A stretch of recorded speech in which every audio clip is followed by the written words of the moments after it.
To give you guys an idea of what we're doing tonight, why you're here, and a lot of people aren't sure what it's all about.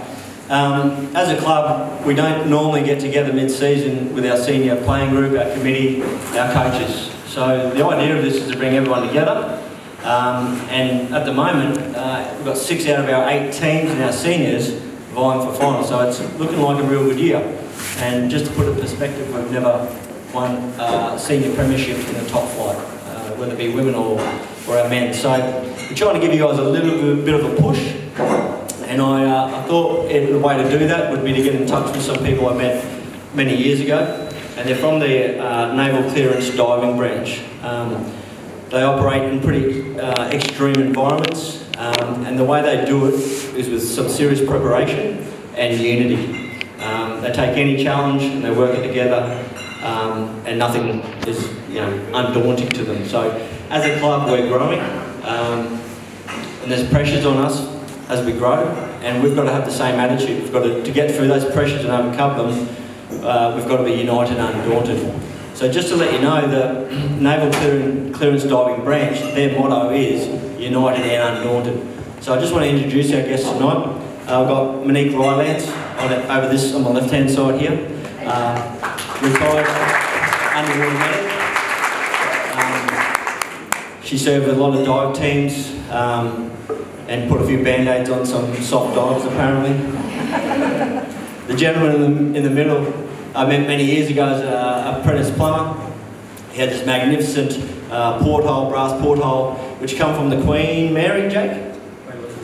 Queen Elizabeth at a Hong Kong harbour.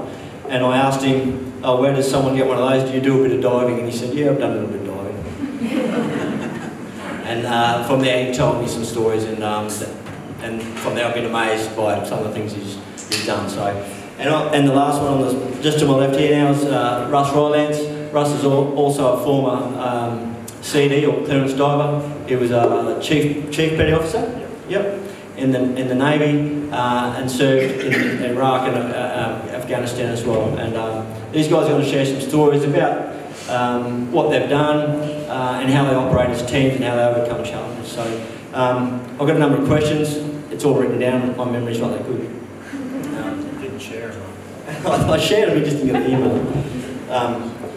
So the first question, what we're going to talk about first is, Jake, we might just get straight into Tony I's. Back in Vietnam when you did your clearance diving team 3. Jake was 8th contingent, yep, of the dive team that went to Vietnam. A highly awarded team, team 3 were. And Jake, there's a story from the book that Jake has written here along with another gentleman called Heck Donahue. And the story goes that one of Jake's partners was called out to the Long Pier, which is in the harbour, and they had 2 Vietnamese sapper swimmers come up and plant a device on the ship, and the words are that it had 10,000 tonnes worth of explosive ordnance on the ship. Do you want to elaborate on that story for me, Jake? This is switched on, yes it is. Yeah. Well, he got the preamble a bit wrong. I joined the Navy and had a hobby for a job for 35 years, no complaints whatsoever. And I can remember just about everybody I served with. But the Long Pier in the harbour of Da Nang was the main seaport for the northern part of Vietnam. And our diving team at that time was responsible for all of the unexploded ordnance disposal in Military Region 1, which ran from the border between North and South Vietnam down to Hoi An, south of the place. And on that particular night, we had only just got into the country, and I was busy at the US Air Force nurses' place being introduced to the clientele there, while my team were looking after the job. And all of a sudden there was a loud bang that I could hear, and I was sort of 7 miles away from it. The house shook and everything, and I happened to be laying down looking up at the ceiling, and I could see the dust coming through the "Your country needs you" sign that was there. But Tony and one of the other members of the team, Lou Ferner, were back at the base, and they answered the call.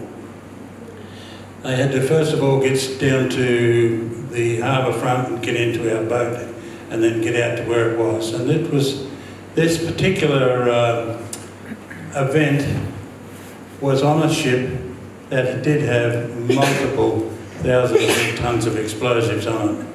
And if there were any limpet mines on it and we couldn't get them off, then everything would disappear completely.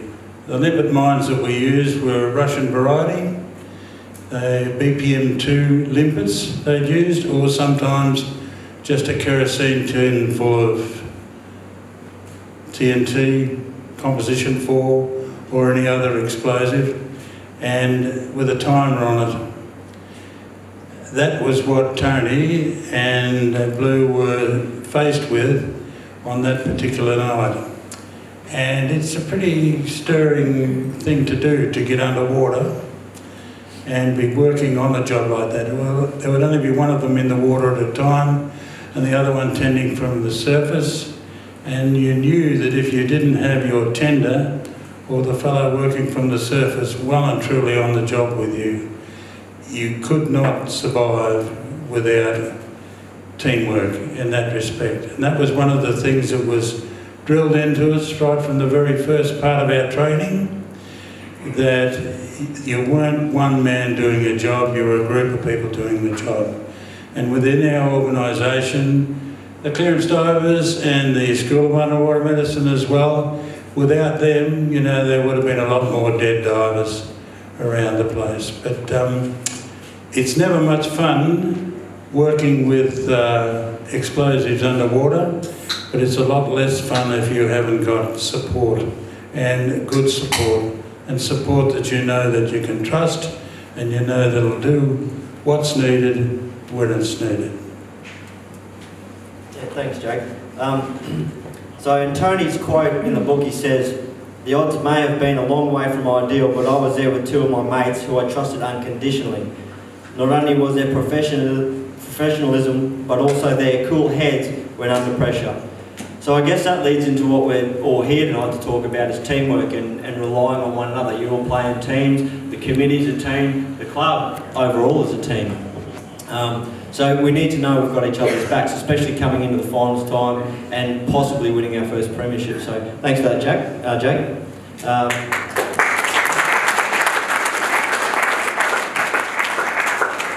So Russ, we're going to touch base on a little bit of your history, working in the Gulf. You were on the HMAS Canimbla, and you were a part of a team called V8. What was V8? I'm happy to talk about it. Victor 8 was our call sign. We sort of come up with that. I've always been a bit of a redhead coming from Victoria, and there was 8 of us in the team. Victor was the call sign, so we just come up with Victor 8. Our job there was to do boardings on vessels that were coming out of Iraq that were smuggling contraband. That could be oil, weapons, money. They would come out of the Port of Qusar into the Persian Gulf, and we had about 20 minutes to board the vessel, take control of the vessel before it passed into Iranian waters where we weren't allowed to be in, so we'd have to get off the ship. There was 8 of us, as I said, broken up into 3 teams. One team would go to the bridge, one team would go to the engine room to try and take control of the engine room, and the other team would go through the mess decks and get all the people that were either sleeping or whatever the case may be. We did this by helicopter, so we'd be in bed about 2 o'clock in the morning, and lights would all go on, the call sign would come out, Victor 8 to the hangar.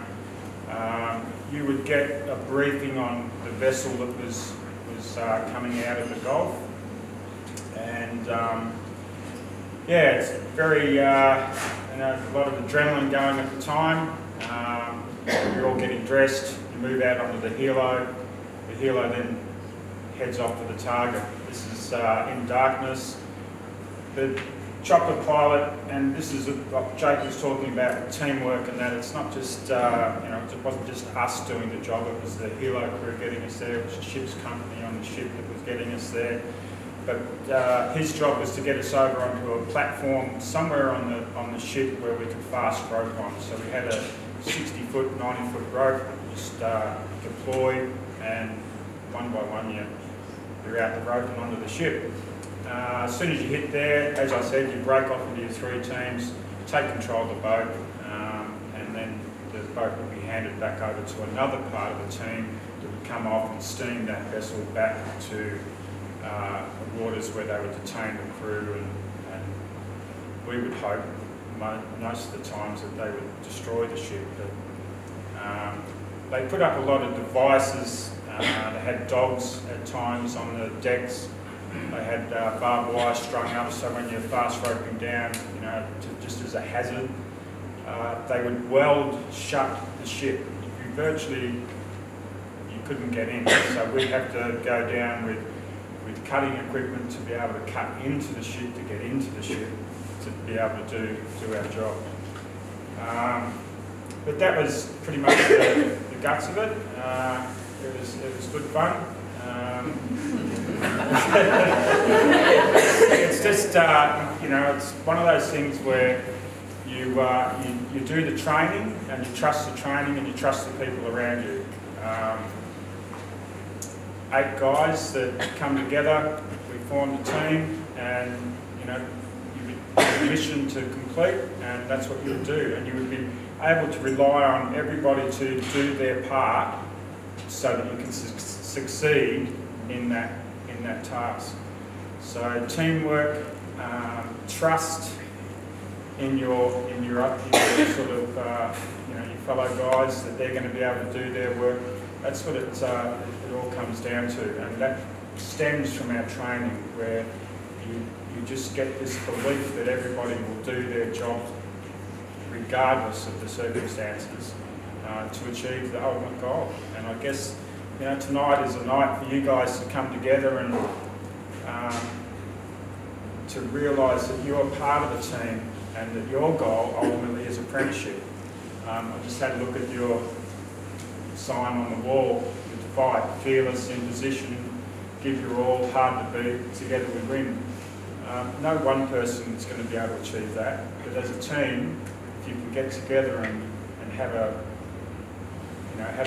belief that you can do that, then I'm sure that's what you're going to be able to do. Okay, so you gave a pretty good plumber, wouldn't you? So leading into that, obviously these people that do this work, they have pretty strong values. Jake, you must have seen thousands of young men come through. How old were you when you started in it was the first diving class, wasn't it? Yep. Yes, it was. I was 20. Was it 20? No, it wasn't 20. 18, I think I was. 18 years old. No, I was coming up 20, 1955. 1955, and that was the first. Before then, there was no clearance diving branch, was there? There was the hard hats. Well, the diving started in the RAN when the RAN started.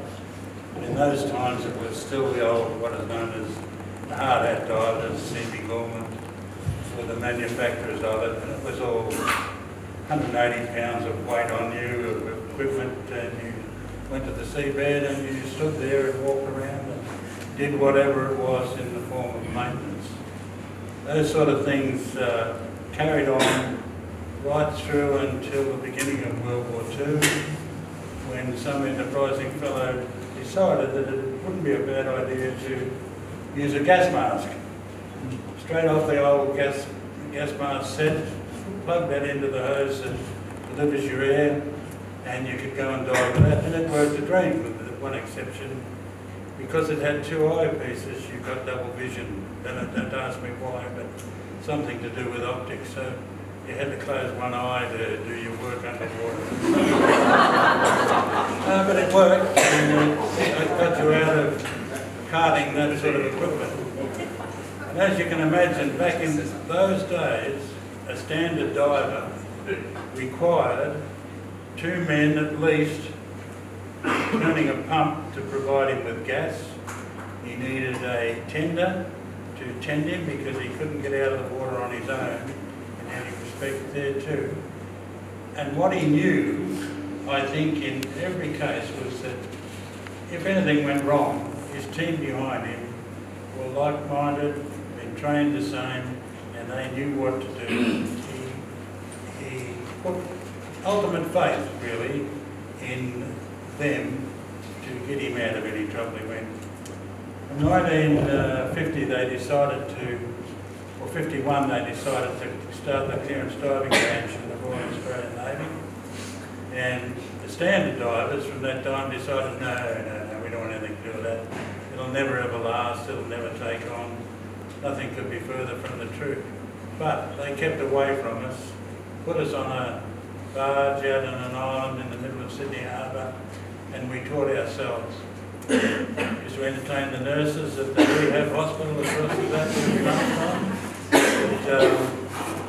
It was enjoyable, and everybody developed this camaraderie right from the word go, and the complete reliance on your tenders or the people you were working with. Everybody enjoyed what we were doing because Friday was fishing day, and we'd go and spearfish all Friday morning, take the spoils home that night.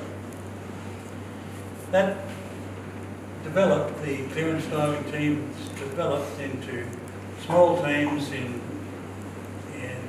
New South Wales and another small one in Western Australia, doing mainly harbour work, etc. And that's what we were seen as, even though we'd been trained in explosive ordnance disposal and demolition, etc. We were seen as come in handy people to do anything that's gone wrong underwater, go and find somebody's watch or something like that.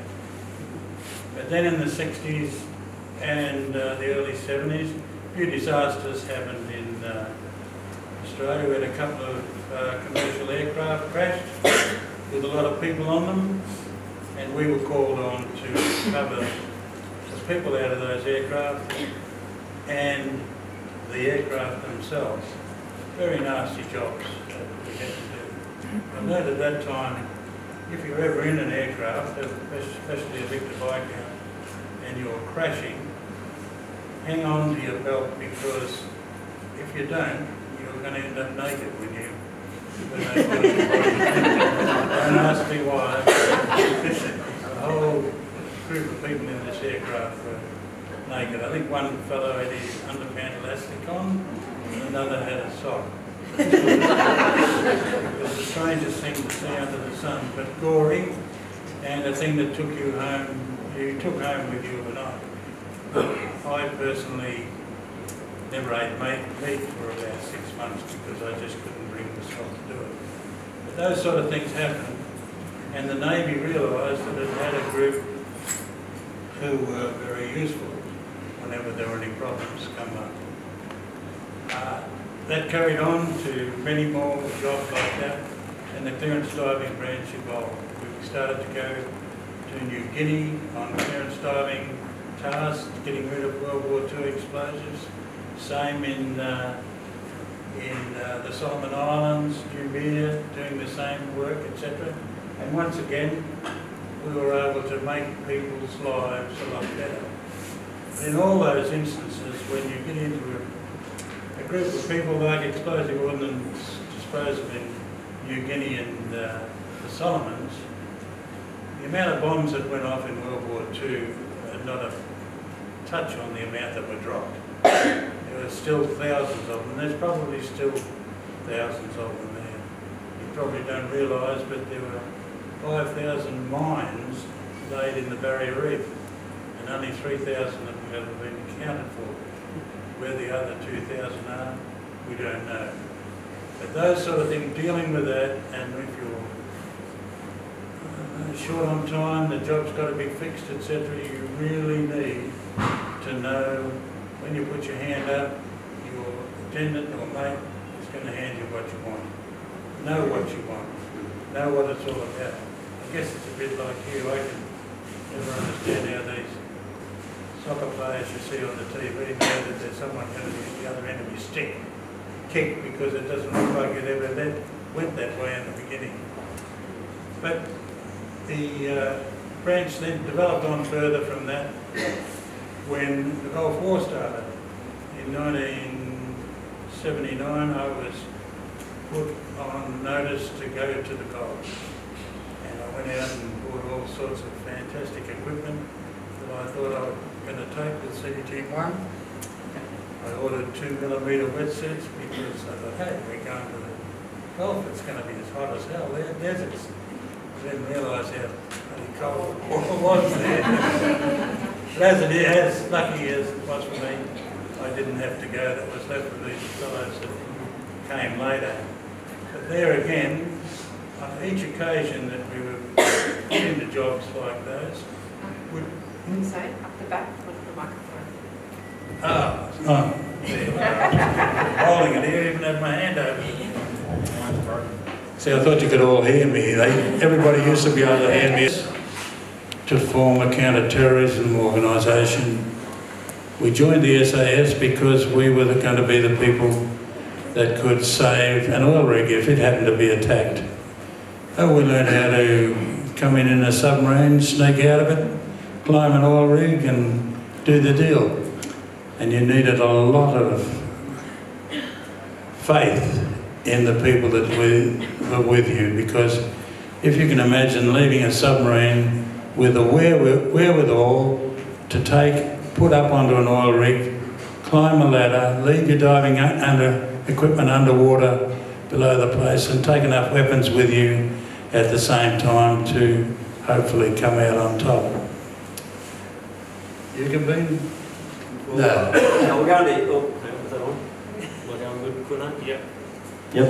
Yeah, we'll go to you convene in the next phase. Yeah, we'll save that one for the one. Yeah.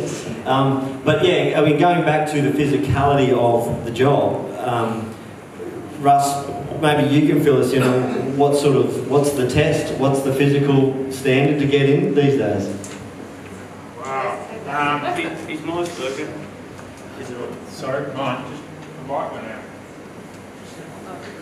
Anyway, is this one working? Yep. Well, when I first joined the Navy, I joined in 77.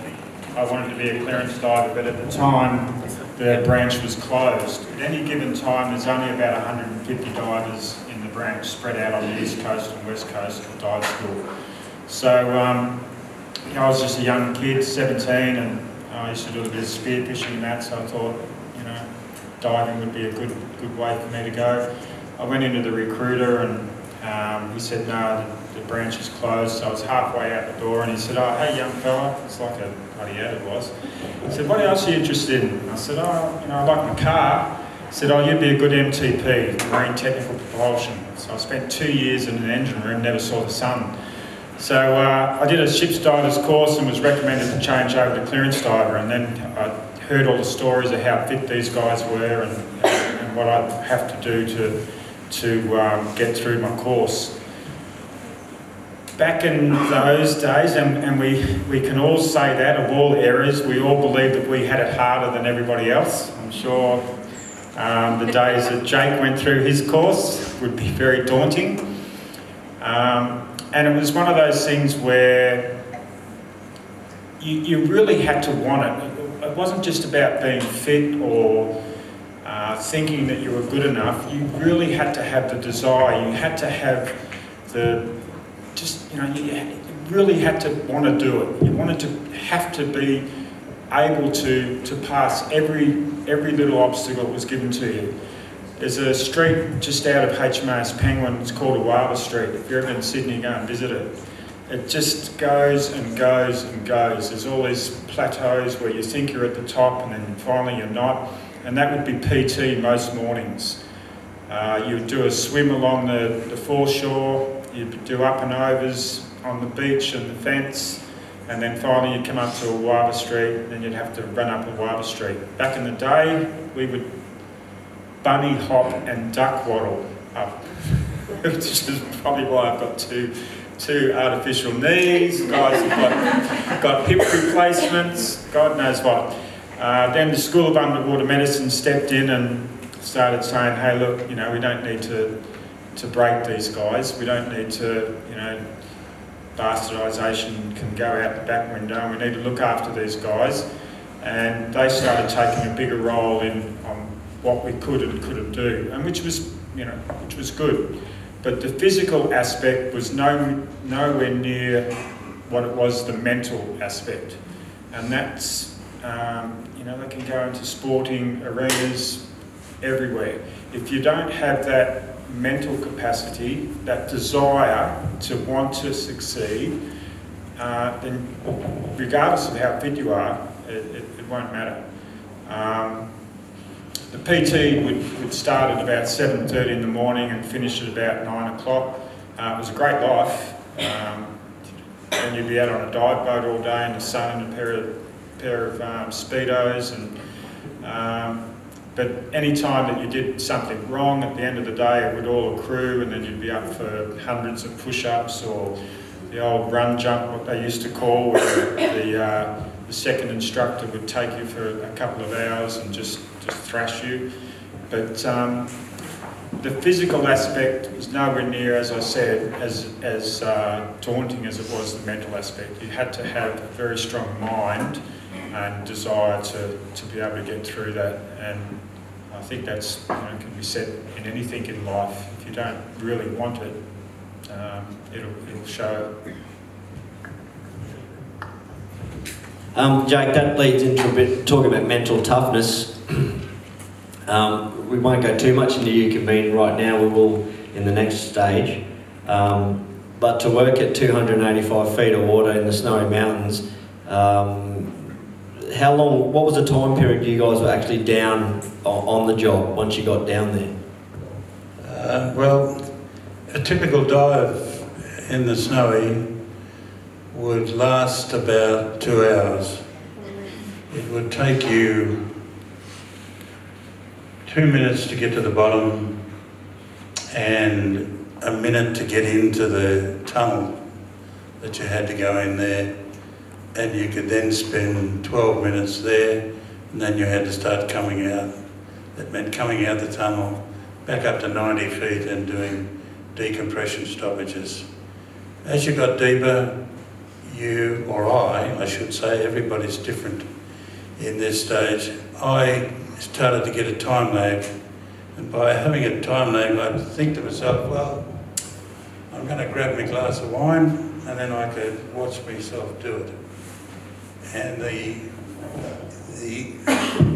concentration that I had to use to keep myself working like that so that I didn't go gaga.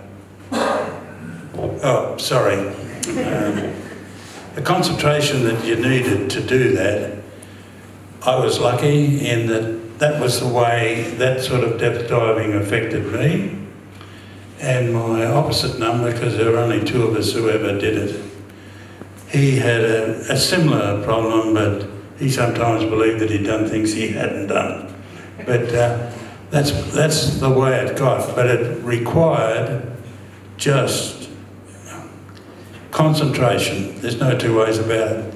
But I'd just like to add a bit to what Russ had to say about the physical strength side of things.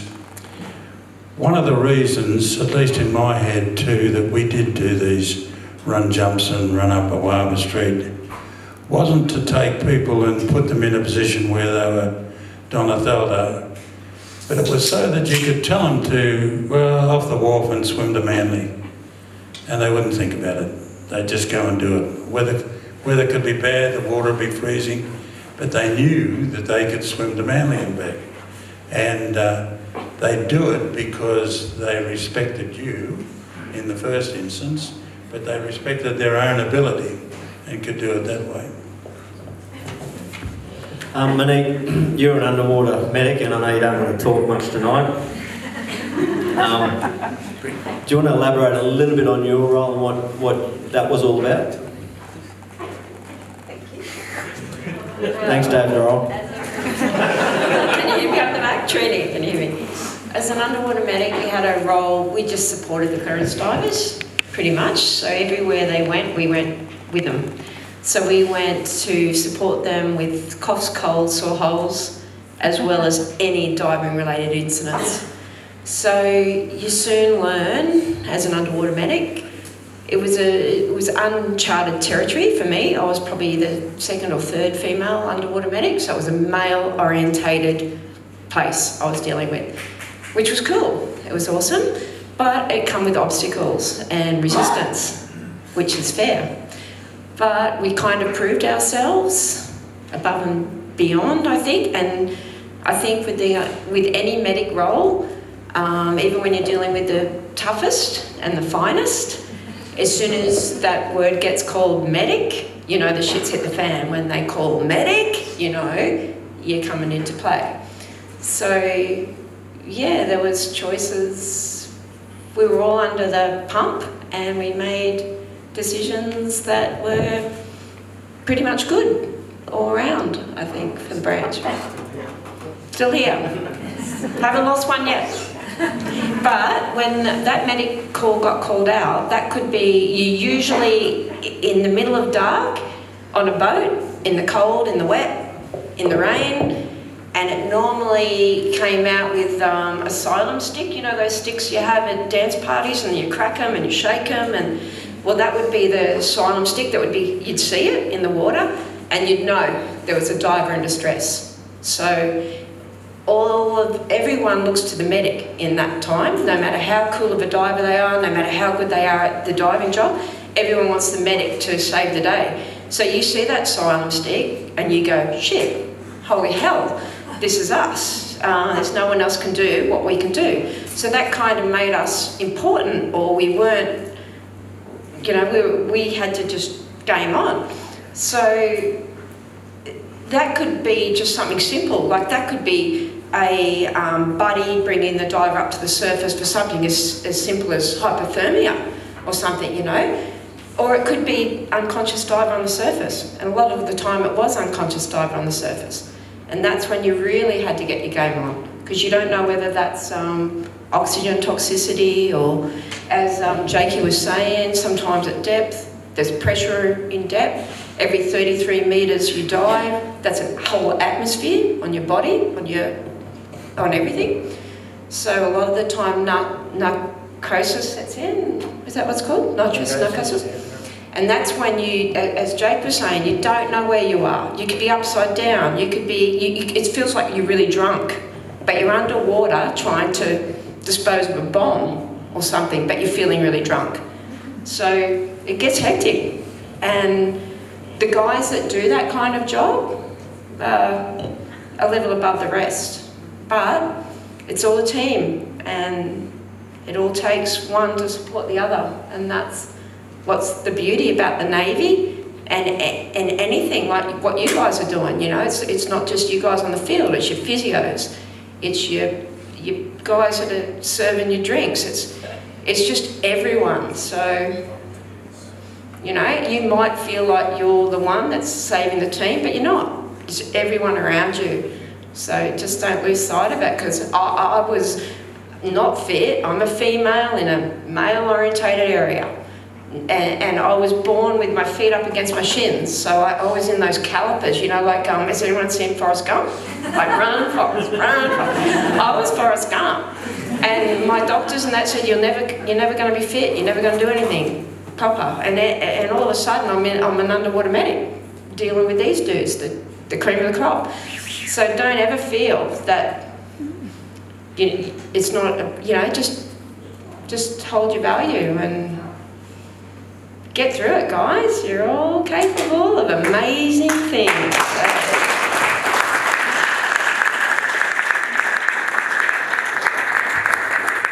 He wasn't going to say much tonight, really. Just before I go back to Jake here on a question, but where's our lady players in the club? Put your hand up. Yeah, cool. Yeah. You know, you all know 4 years ago we only had one team, now we've got 3 teams, one in every division. And every team's with a chance to make the finals. Well, that's fantastic. An incredible run.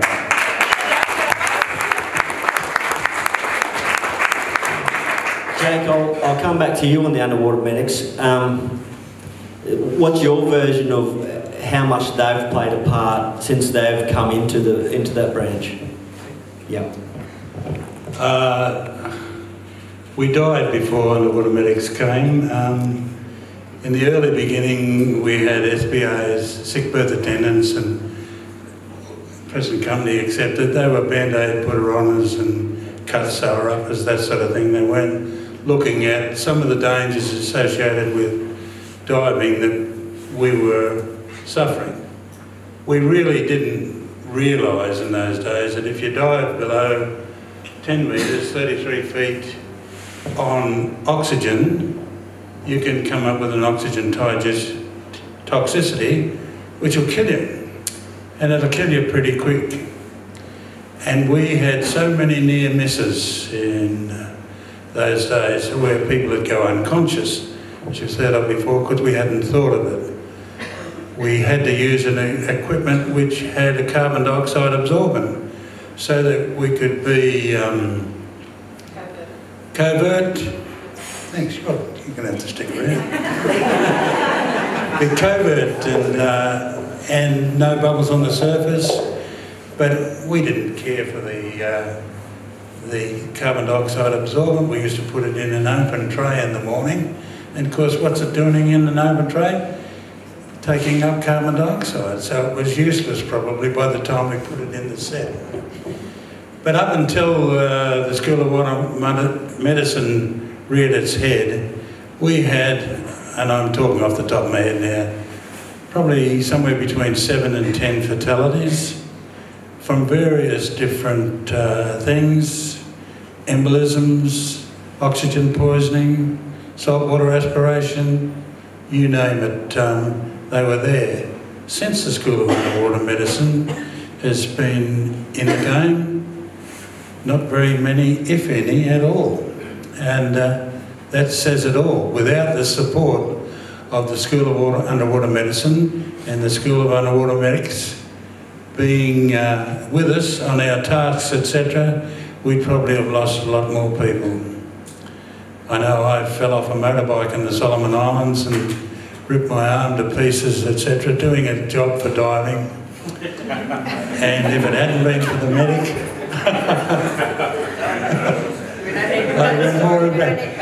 no. But I, for one, am a great supporter of our support coming from the School of Underwater Medicine. And it gives you that one other point where you're supported. If something does go wrong with you, and you do just manage to get a bit below 33 feet and get oxygen poisoning, there's someone up the top that can look after you. Thanks, Jake. Russ, do you want to tell everyone how you happened to nearly sever your toe this weekend? I might need some instruction on how to use a shovel, or more so maybe wear safety boots instead of slums. Just put just a little nick on my toe yesterday, being a bit silly.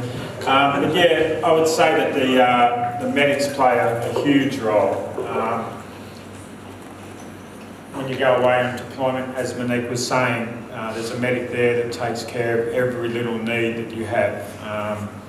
And when you're doing training in Hunters Bay and you're doing a diving course, you don't have the medics with you, but they're at the base. And I can remember walking around on many occasions where wearing our, overalls or our swimmers and sunbathing, and all of a sudden you'd see medics running from the School of Underwater Medicine out to the wharf, and you knew that something was going on then. And like Monique said, irregardless of how well we thought we were or how good we thought we were, as soon as the shit hit the fan, you knew that you had a medic there who you would just turn to, and that would be, a chief petty officer, and majority of the times you would have a able seaman or a leading seaman, underwater medic with you, but all of a sudden they would take control. So yeah, without them, as Jake said, we'd have a lot more fatalities, which says a lot, once again, on the teamwork Without having them there, you know, we might be doing our job, but at the same token, they're there to support you, as you do within a club. As Monique said, it's not just you out on the field scoring the goals and taking all the glory. It's all the volunteers behind you. It's the people setting up the ground of the morning, spouses, boyfriends, girlfriends, the whole lot. It's not just, you know, I remember years and years ago, I wanted something, and it was Bob Goodall, who was the warrant officer, and I said something about, you know, I needed some time off because my girlfriend, or whatever the case may be. If you needed a wife, you would have been issued one. I was like, so, but you know, these you know, the people in the background need a lot more credit than they get given a lot of times. I'd be woken up sometimes at, you know, 1, 2 o'clock in the morning, the phone would go off, and I'd be getting out of bed and grabbing a bag and, you know, where are you going? Don't know. When are you going to be back? Don't know. You know, well, I better be reading about it in the paper tomorrow. So, you know, without having a spouse behind you, then you can't, you know, you can't perform your best because you'd be worried about what's going on at home all the time. So, yeah, teamwork is a big part of everything we do. And community, guys. The whole community's behind you all the time. Doesn't mean you've got to agree with them all the time about everything. All right, I think on that note we'll have a little intermission. So for those of you who've got a meal ticket for this event, if you want to make your way around to the canteen and get yourself something to eat, we'll be back here in about half an hour. We'll get the second half underway, okay? We've come back for the second half. First half was pretty good.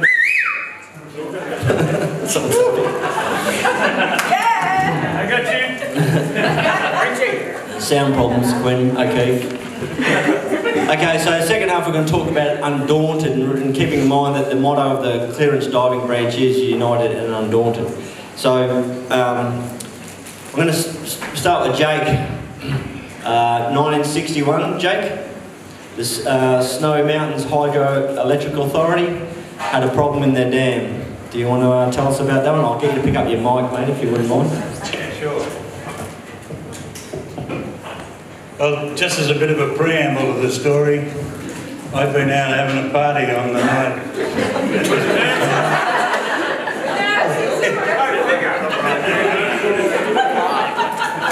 With the course of people that I were training to be clearance diving officers. And on my way home I managed to upset a double-decker bus. So I left my car in the middle of the road and walked home with my tool bag. And when I got home, my wife said to me, my tools. When I got home, my wife said to me, the police have been after you all night. And I immediately thought there must have been someone in that bus, but it wasn't. The Navy wanted me to go back to Lake Yucambine. Well, Lake Yucambine was a man-made lake in the Snowy Mountains as part of the Snowy Mountains hydroelectric scheme. And it was going to be one of the first of the lakes to feed water into the hydroelectric stations. They built it, they built the dam, magnificent experience for them, and the hole, or the tunnels where the water was going to leave the dam, was at the bottom of a 250-foot high tower. And this tower was covered in trash racks, as they call them, and they were there for just that reason, to catch the trash. And in the back of the tower was the opening to the tunnel, and it was closed by a number of stop logs, which were just like a barrier put over the end of the tunnel so that they could drain it.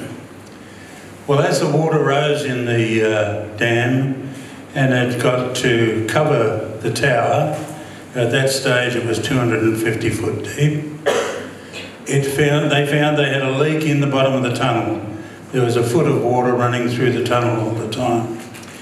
So they decided they better fix that, otherwise they wouldn't be able to maintain the tunnel.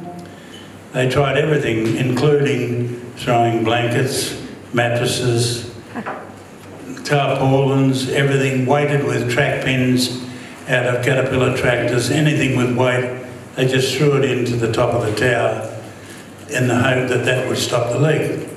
Never thinking that eventually, when they opened the stop logs, all this garbage would go down and into the turbines. So they put an ad out to worldwide to look for people that would take on the job. And there was one French firm who said that they would do it, but they wanted £1 million down, and this was 61, and with no guarantee of success. Well, this at the time, £1 million in those days was a bunch of money for the Australian government.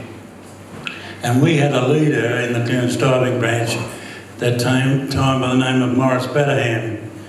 He had been a bomb disposal expert in England, New Guinea, the Solomon Islands, all around the place, and he then became the mine warfare staff officer in Canberra.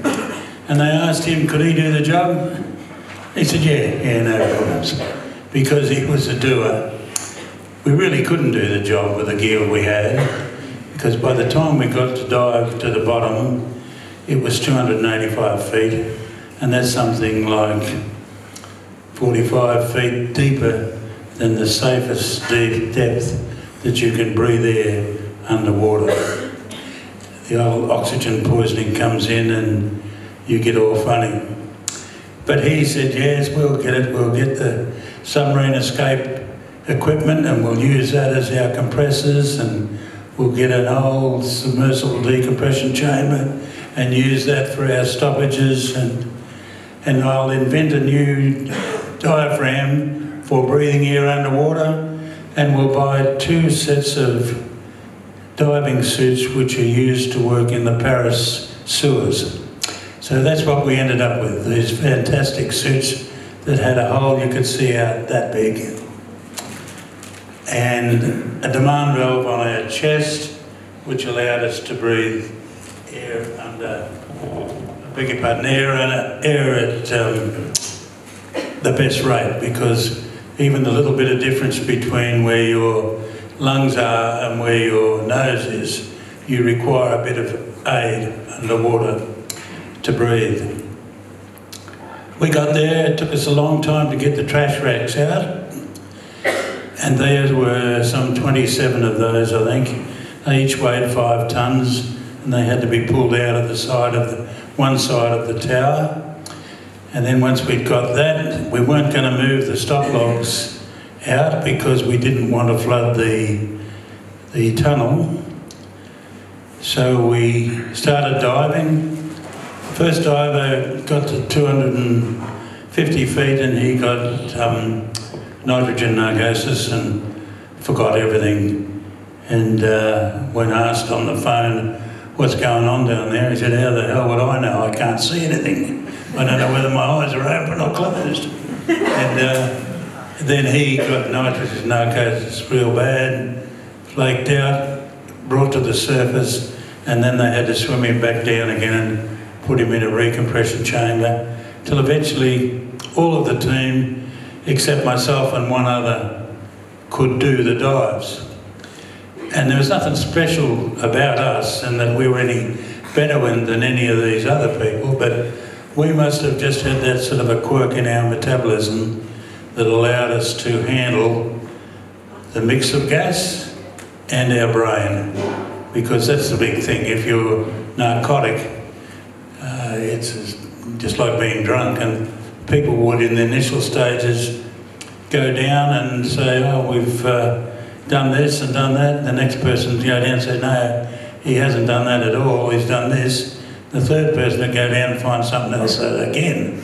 So it evolved on the 2 of us to continue with the job, and one of us dived one day and the other would be the standby diver in case there was any problems, and the next day the second bloke would dive with our roles reversed.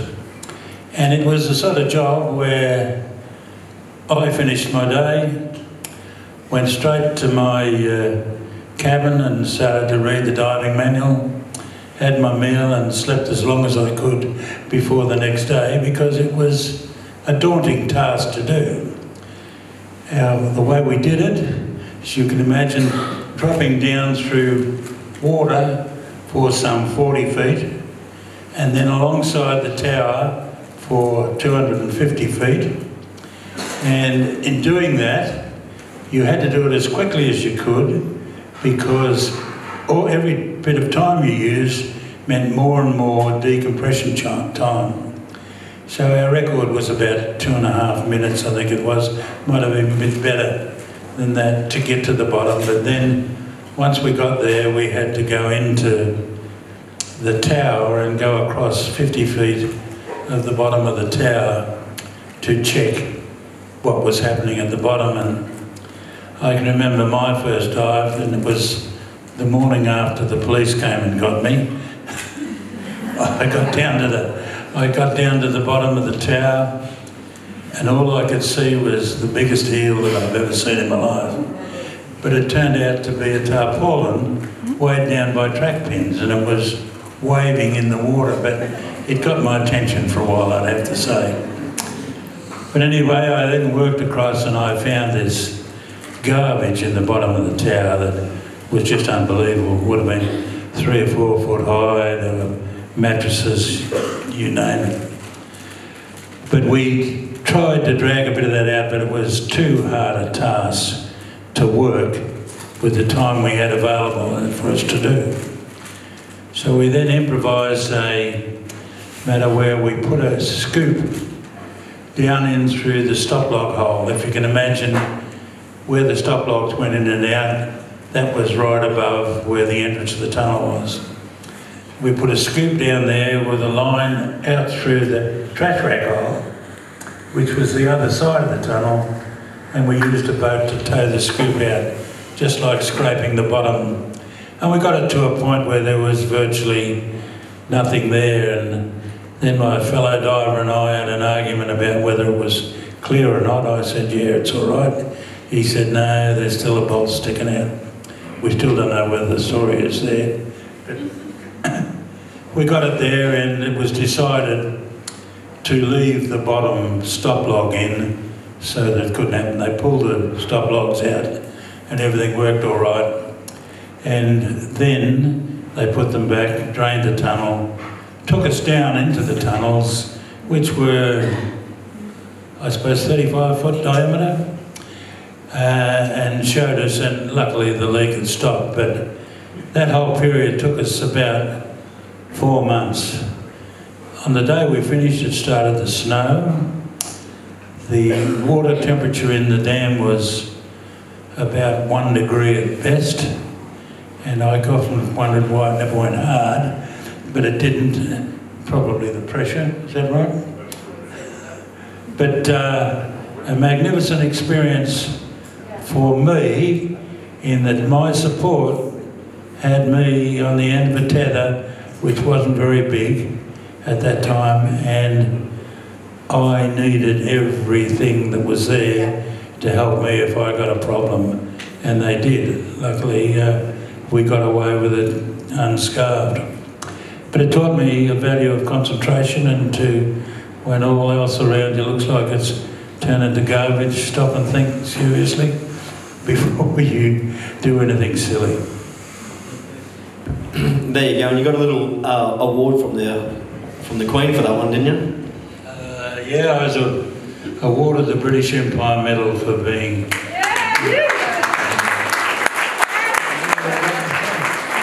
Once again, so was my partner diver, Doug Moore, and so was the fellow who recovered the fellow with nitrogen narcosis. So all 3 of us got the British Empire Medal.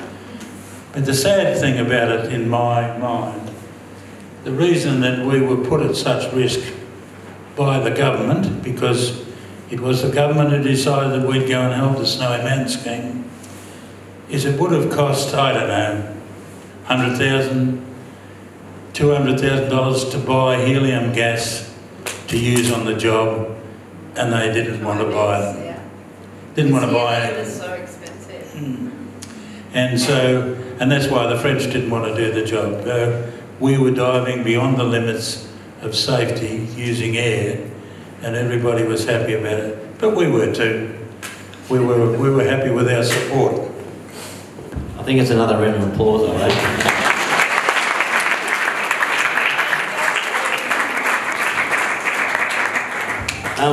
So Russell, we'll flick over to you. So one of the jobs that divers do is ship salvage. So ships will run aground, they'll get leaks. You guys have got to go down there and you've got to deal with it. Do you want to tell us about your experience on the Nottingham? Yeah, that's a great job. Is that okay? I think is that it? Yep. HMS Nottingham was the pride of the fleet of the British Navy.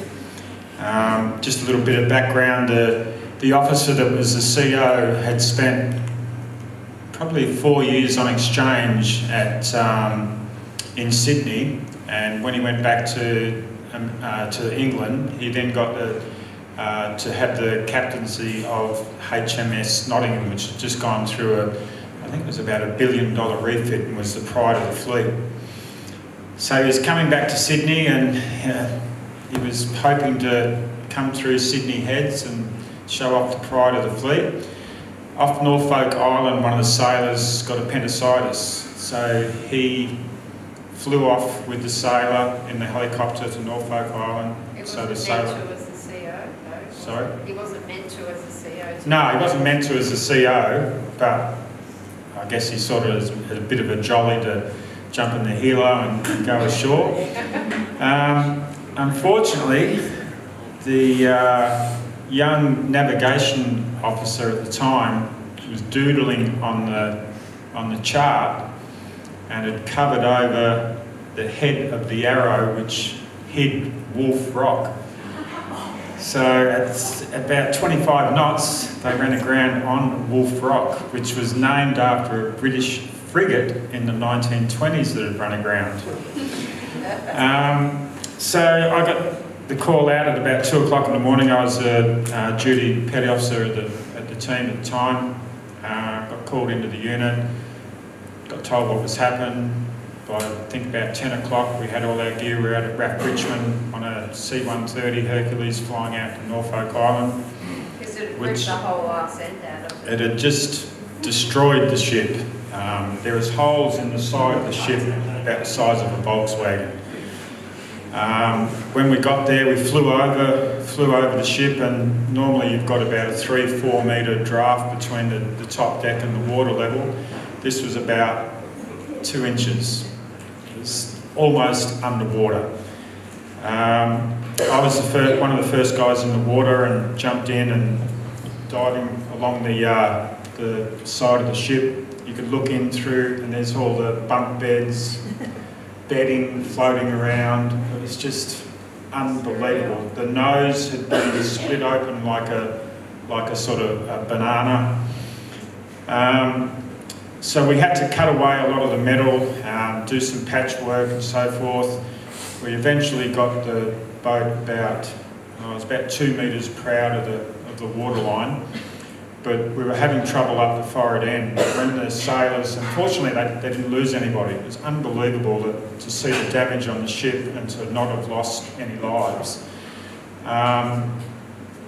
So in there, escaping the water that's coming into the compartments, you're supposed to shut off the compartment hatches so that they become watertight. But in their haste and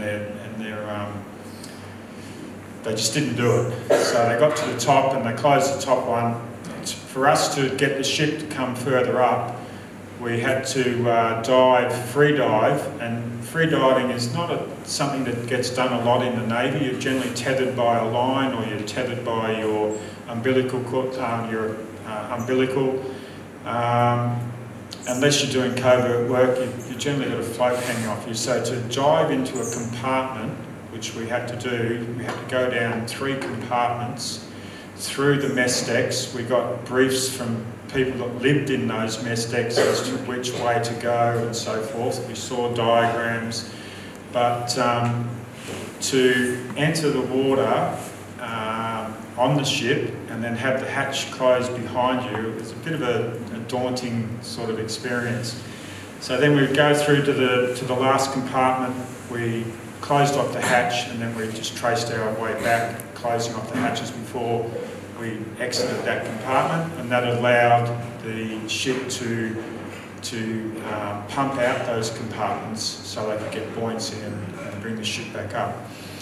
But yeah, an amazing experience to see such a beautiful warship and the damage that was done by the reef.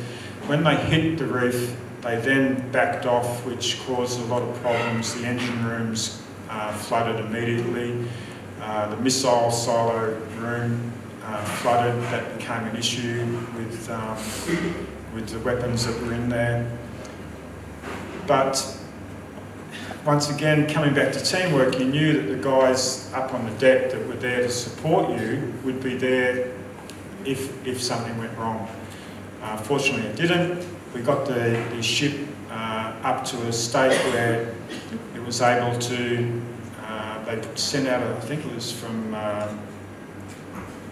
Norway. It was a ship where they sink the ship and then they bring the other ship on and then they bring it up. And where he's going to sort of sail into Sydney as the pride of the fleet, he was towed in from behind. And unfortunately, he bore the brunt of all that.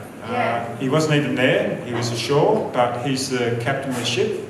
And he was the captain of a desk, apparently, after that. That's the one in Holland. But that's just the work that that crew did to keep the ship afloat was unbelievable. But yeah, that was a great job. Again, you'd make a fine plumber. I don't know how to use a shovel. Yeah, I can teach you that. Yeah, so we're sort of starting to get close to our finish time for these two segments. There's a couple of things we just want to touch on that we've heard a few times tonight. So something for all of us as a club to remember that these guys live and breathe all in one in. That's what you were just talking about, Mon. Yeah. So that means if someone's lagging and dragging the chain, they all get in and they do what's got to be done to get that obstacle overcome. So that's what we've got to do as a club, and as teams and coaches, etc. Excuses are like arseholes. Everyone's got one. So you've got to own your own shit. So take accountability. If you're a player in a team, you're a coach in a team, you've got to own it. Okay, these guys live by that. The 6 P's. Prior preparation prevents piss poor performance. So focus on the training. The games will happen. Do it all at training. Get to training. These days of having 6 people rock up to a training session mid-winter, what's your excuse? It's cold. It's hard. There's no bombs. Okay, so we've got to work a little bit harder to get what we want to get. And then the last one, second last one, fight, flight or freeze. So Mon, that's a bit more about you, isn't it? You worked that out as a medic. Well, I think it's with all of us and all of you guys as well. It's when your brain. It's when your brain takes over what your body wants to do. We've all had that feeling. We've all had that feeling. Sometimes we wake up in the middle of the night with that feeling. Your heart's beating. You've had a bad dream or whatever.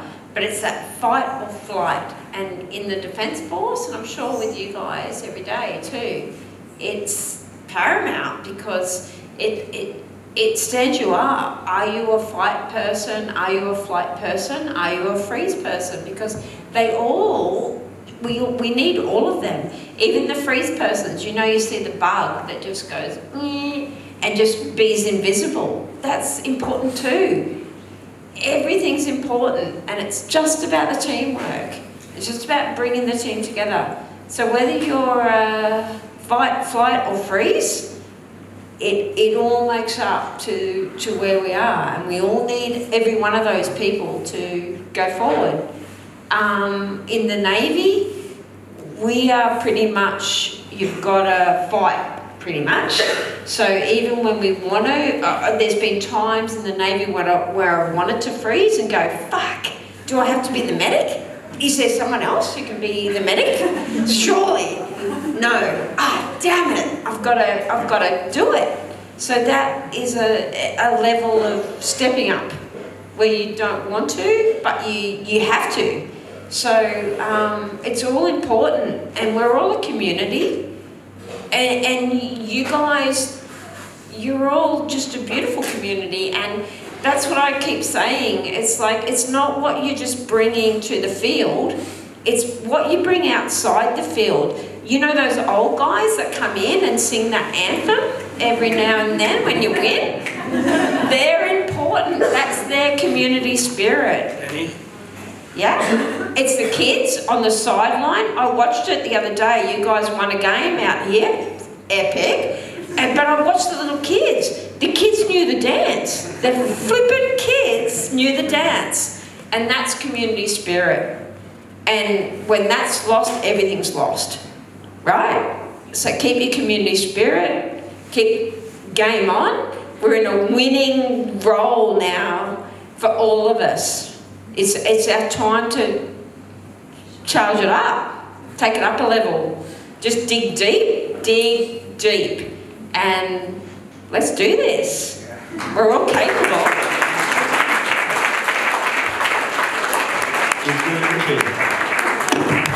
It cost me $50. Okay, so look, we're going to wrap it up for now. There's one quote that has always resonated with me in my life, and it comes from a Native American Indian proverb that each man has two wolves within themselves, and the wolf that survives is the one you feed. And tonight we fed the good wolf. So thanks everyone for coming. But before we end, I've got a fast 5 questions for our guests, and we'll start with you, Mon. Shark or croc? Neither. Got to pick one. It's supposed to be quick. It's got to be quick. Nah, you need to. I'm too much of an overthinker. All right. Okay. Jake, EOD or saying I do? I do was easy. I do was easy. There we go. You need to lift home, don't you?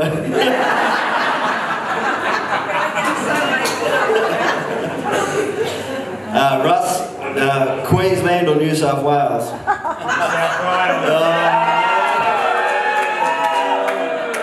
Trina White, really? Unbelievable. Jake, this last one's for you, mate. Pirates or misunderstood branch of the Royal Australian Navy? Pirates. Yeah, very good. Ladies and gentlemen, let's have a round of applause for our guests tonight.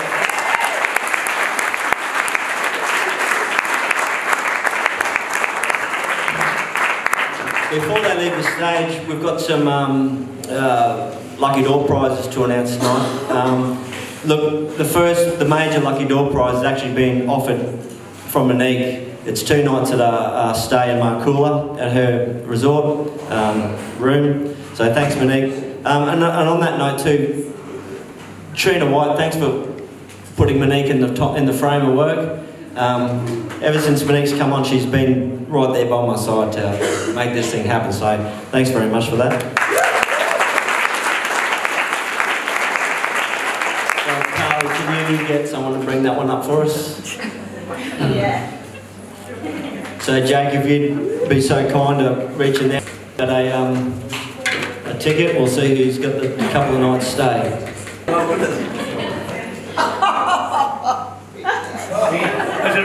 Is it ring already? Loz Pez. So that's my sister-in-law. I'm a club legend to her. We've got one more there, Tracy, too. Have we got the bucket still? And this last prize is 2 cartons donated by myself, of our special NYU brew. We're just waiting on the labels to be done, but whoever wins it will get those cards to you. Oh, well deserved. Typical comment. Jessica Boots, well done.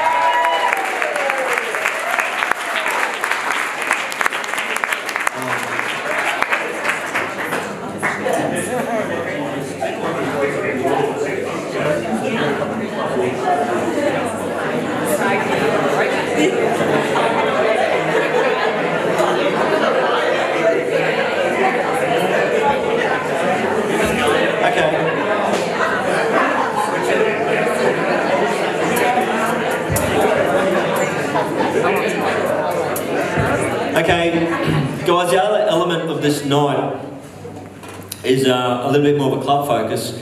So I'm going to ask Corey next to come up and present with us something new to add to our culture as a club. Last week we had the honour of Peter Cochran being here for a men's game, and he's the gentleman that brought the song to our club about 20 odd years ago. We used to win games and we'd sit in the change rooms and we'd say nothing.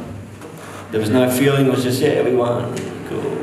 Peter come up with a song and now the kids sing it, and that's 20 years on. So Corey's going to bring a new one on for us, and he's going to start it right from under sixes. It's going to go right through the Premier men and women, and we'll all adopt the same thing. So Corey, over to you, mate.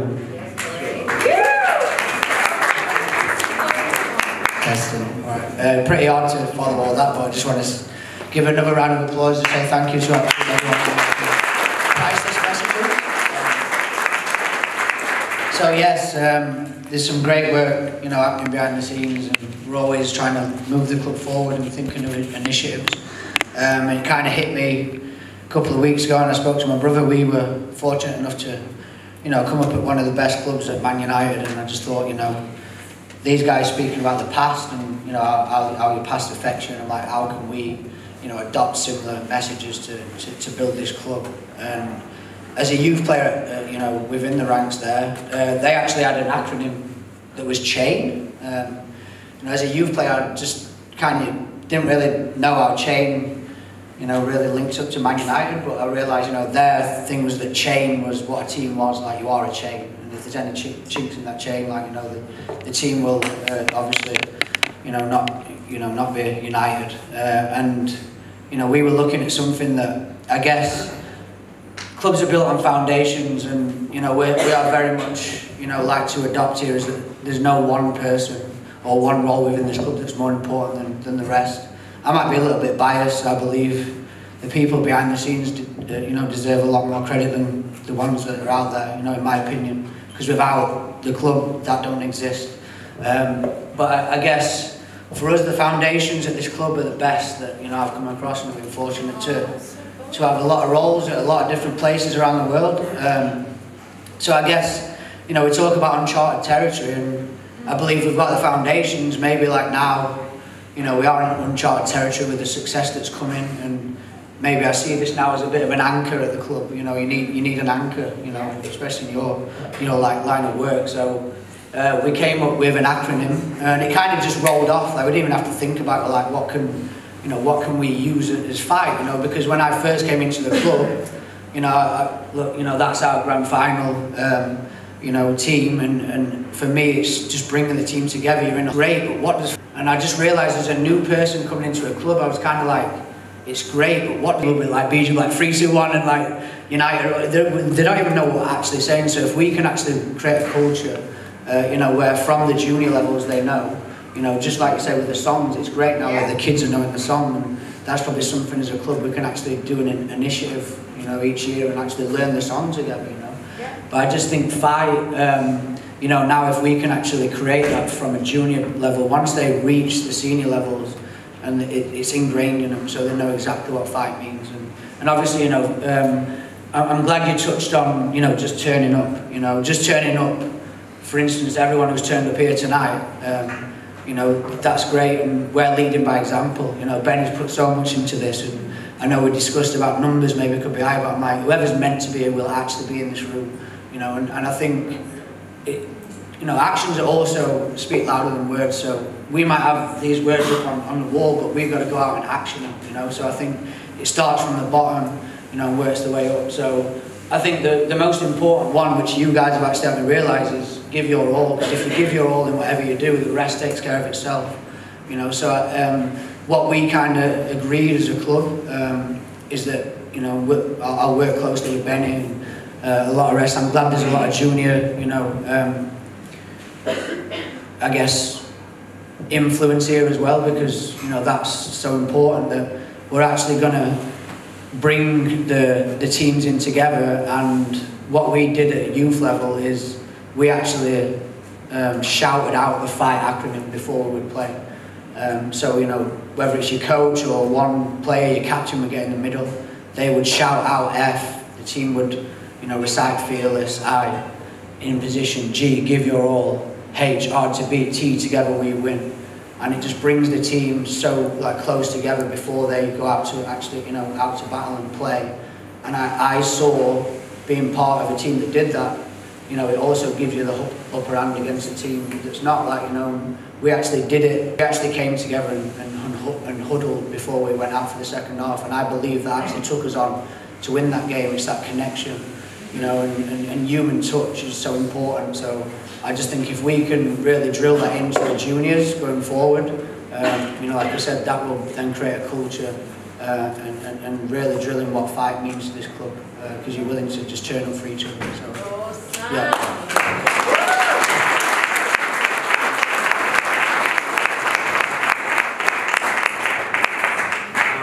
Oh, there we go.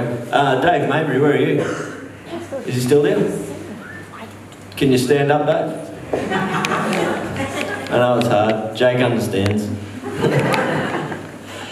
Dave, you're in that photo up there, aren't you? Yeah, it's pretty, no?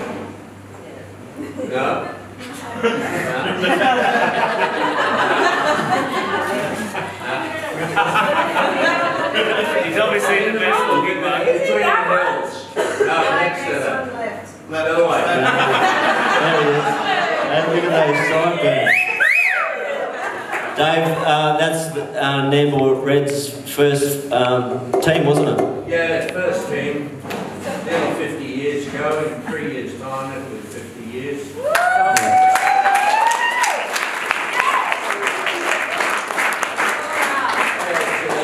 It's a bit daunting seeing that on the wall, actually. Walking here tonight, it's the first I've seen of it. And you've been well. You've been in hospital this week, and you've just turned a corner to get here tonight, haven't you? Yeah, well, yeah, we do things, yeah. Yeah. We don't give up. Yeah. So,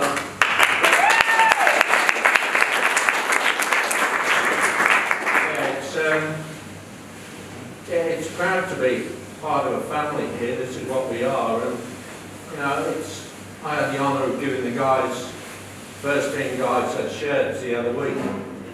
I felt really proud doing that. It gave me great pride, and just to be a part of what existed. A little wooden shed over there. We all used to change in our cars, do that sort of thing, you know, you hide behind them. No toilets in the bush at the back, you know. That was it, you know, so that's where we started. And hopefully I'll be here for 50, so we'll have a big do that time. Yeah, we will, for sure.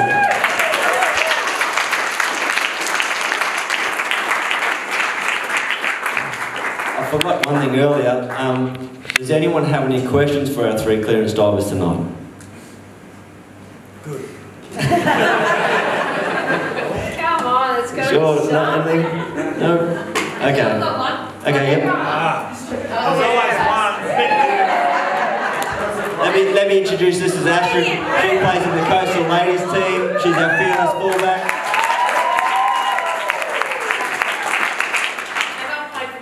Back and forth, but my main question is, and it's more for the ones that are just starting, physically we can learn to recover very quickly, but I find mentally a lot of the players have a really hard time when they're on the field and they make a mistake or they just miss something, and how to recover from that, like mentally. Is there any tips you can give? I think you've got to accept that you're the ones who are, you find it in everything. In a big scheme of things, like your doubters, your haters. they are your best friends. They're the ones who inspire you to strive harder. So when you're feeling down on yourself, all of you lot, like anyone who's hating on you, anyone who's doubted you in your past, your family, your friends or whoever, that's something to embrace. That's something to, you look back on where you are now, and they're what's gotten you to where you are today. So don't look on your haters. That's what makes us. Look at that as a positive thing, because that's what makes us. You're in your corner. When you're on the ropes, and you will be on the ropes, everyone's on the ropes at times, and you've got your people who are loving you and supporting you, and that's awesome. But those people who are doubting you, they're the times when you learn your strategy, and that's when you come above. So don't take that as a negative. Take that as a positive and bring it into your life every day as being going forward. Like it all brings you to where you are. So negative, positive, whatever, come at me. I'm there for you.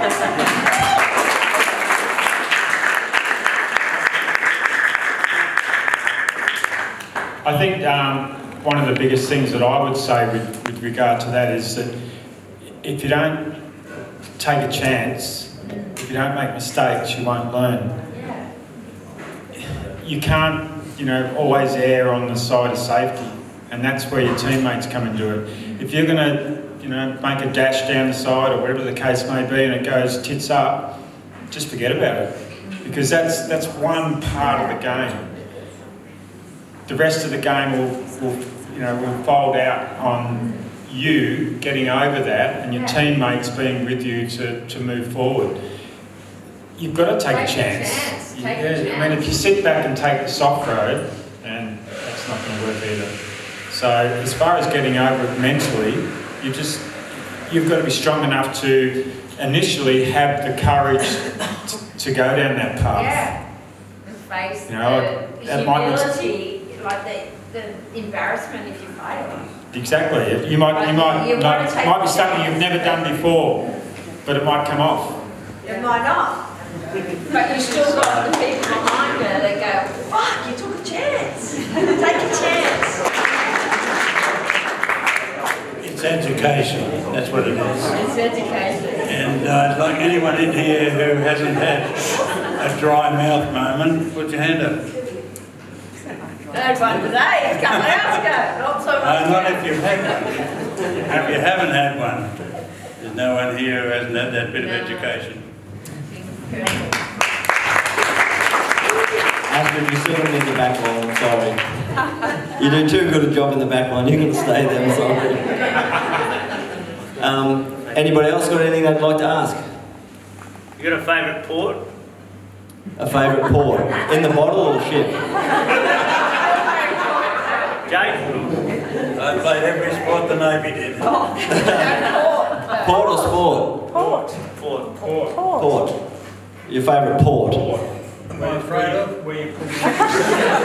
Favourite port? Sydney. It's got it.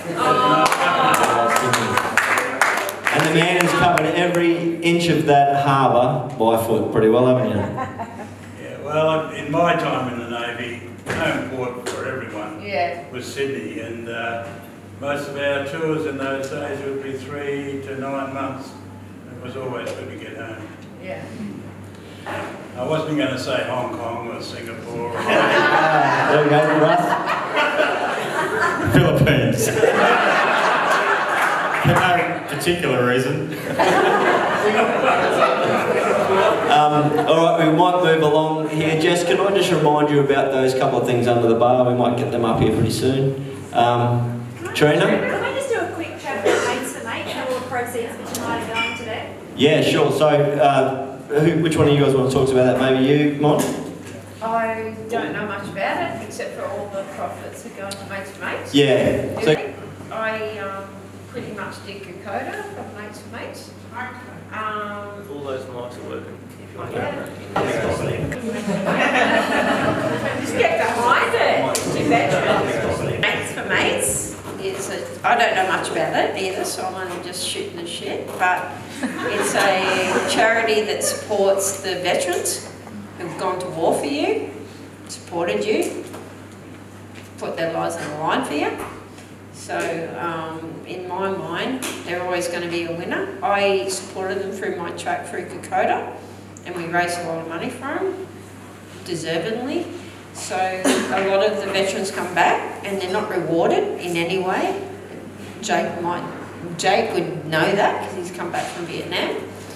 So it's all about just supporting your veterans, supporting the people who go out on a limb and on a stake that you don't even know about, but they're doing it for you. So I will always support veterans. I will always support Mates for Mates. I will always support anything that put the frontliners out there. You've got to support them, because if we don't have them, where are we? So get behind it. Mates for Mates is a great cause. So just remind everyone, tonight your tickets, the club doesn't make any money tonight out of what you guys do other than what you might have bought across the bar. So your cover charge goes straight to Mates for Mates, and Ned had to provide the food, so we're going to pay the man to do his job. So tonight really what we're getting back is a sense of community and connection with each other, and see if we can go on and make this place the best place we can. Carly, have you got any numbers on final numbers? I think without the people that turned up tonight, there was about $1,960.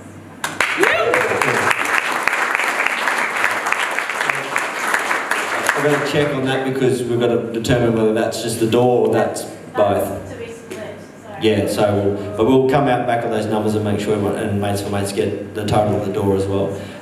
Just moving on though, quickly, Paul, Matt, where are you?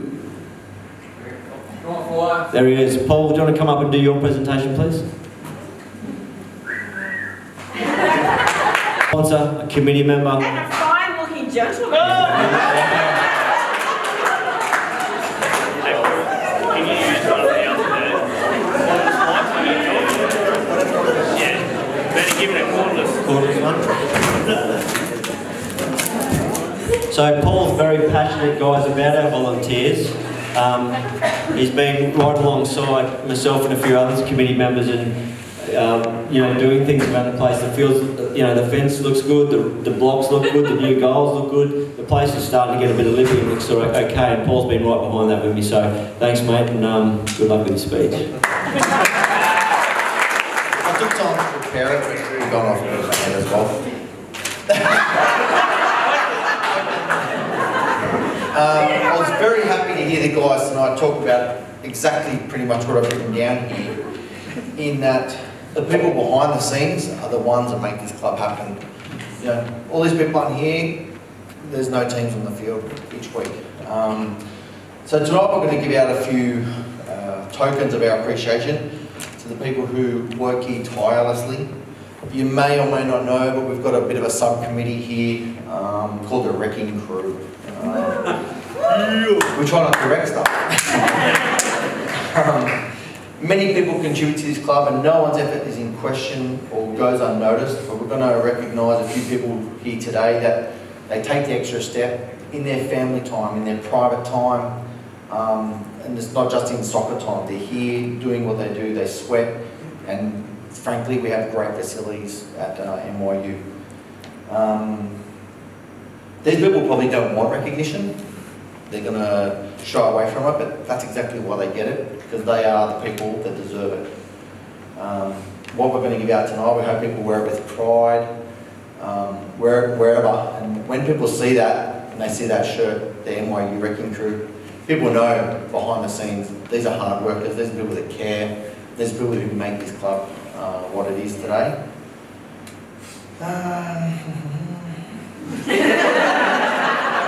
Go off my head, read this.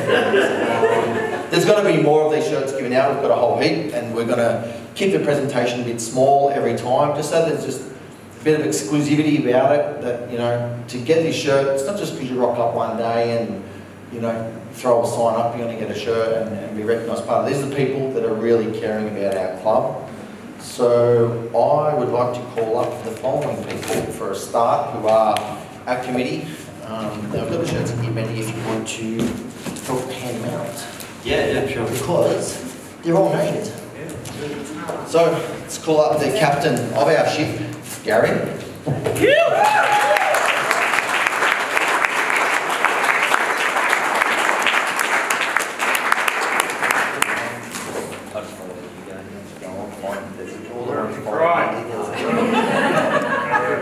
Speech.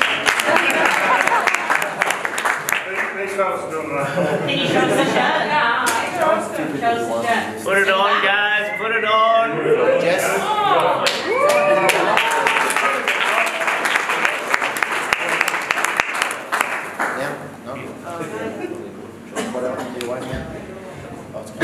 Jess.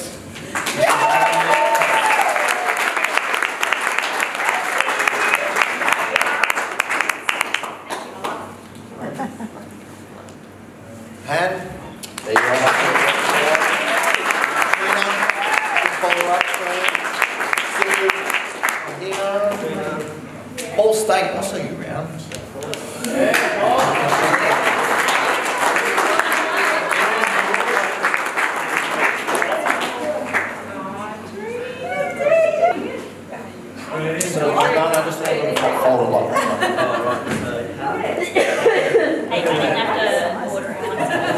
If you did, you know it's not a job. There you go. Start for you. Welcome back. Cheers, buddy. Thanks, Paul.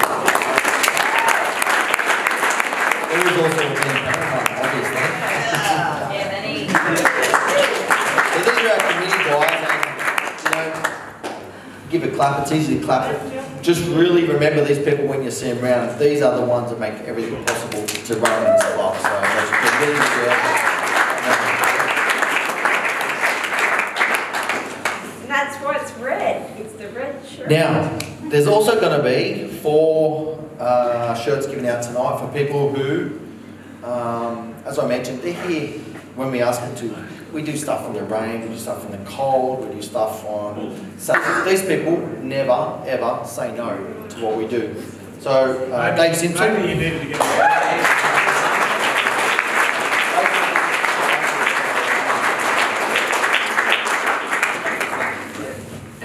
Cheers, buddy.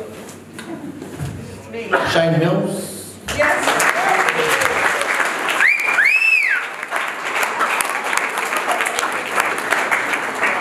Better look in the nappy. The designer of these wonderful shirts, Addy.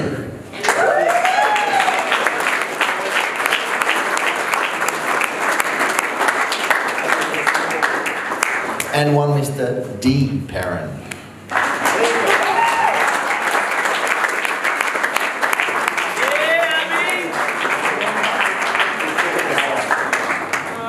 So that's 4 of 4,000 that we could probably give out. These are the 4 tonight, guys. If you go to one of the big round of applause. And maybe one day, we'll get a lot of people in these shirts. If anyone feels like someone needs to be nominated, bring it up, come and see. Someone, Ben, myself, Nathan, anyone on the committee. People will be given in some ceremonies later on in the year, so please nominate anyone that you feel is worthy of wearing those around. Thank you. Okay, so that pretty much brings our night to an end. Everyone's welcome to stay, play some pool, have a beer, catch up. We'd really like you to have a conversation among yourselves.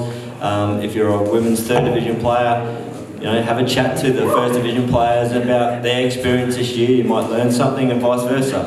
That's what we're here to do. So thank you everyone for coming tonight and putting your time and effort in, supporting Mates for Mates, hearing some really great stories from some very distinguished people. I'd like to thank our guests personally for answering my emails and my calls and putting up with me, but also for you and us. Thanks very much for that. Most of you.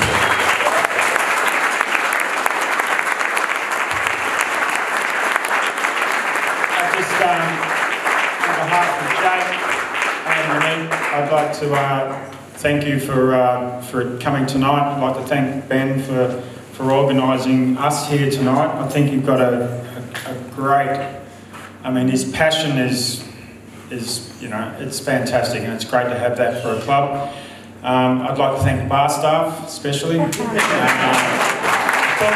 food, and I wish you guys all the best for the rest of the year. I'm sure the premiership's there. I'll be there to watch the game. Thanks very much for having us here.